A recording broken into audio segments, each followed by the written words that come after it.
Join Stella Academy, Goa's best coaching for IIT, JEE and medical exam preparation. Register today for Stellar Talent Search exam. Admissions are open for repeaters medical batch for NEET 2021. सही में हम different programmes पूरे साल भर में हम कर रहे हैं, उसी में एक कार्यक्रम में ऐड हो गया। कोविड-19 के एक साल के बाद मुझे लगता है this is the national program, first time we are organizing in our state. मैं यहाँ आए हुए यानी आप जैसे ढेर सारे लोग टूरिस्ट जो हमेशा आते हैं और those are coming specially in the holidays, मैं उन्हें भी आमंत्रित करता हूँ कि वो हुनर हट में आके आप सभी आर्टिजन का उत्साह बढ़ाए।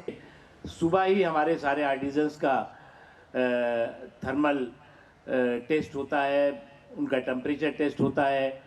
आने वाले लोगों के लिए सैनिटाइजेशन की व्यवस्था है, डिस्टेंसिंग की व्यवस्था है, मास्क फ्री में हम देते हैं। वो हुनर हाट आर्टिजन और क्राफ्टमैन के लिए अत्यंत लाभकारी और प्रोत्साहित करने वाला भी रहा है, क्योंकि लाखों लोग हुनर हाट के उसमें जाते हैं और आर्टिजन द्वारा निर्मित स्वदेशी प्रोडक्ट की खरीदी करते हैं। People come to know what is our country. Many a time we have read and we have heard, but this is a beautiful experience for us. So I must thank the ministry for having started this. अभी दिल्ली में भी गोवा के लोग थे, अभी मैसूर में जो हुआ उसमें भी गोवा के लोग थे, अभी भोपाल में है जो गोवा के लोग, तो अभी देहरादून में होने वाला है वहाँ पर भी गोवा का आर्टिजन्स वहाँ पे होंगे।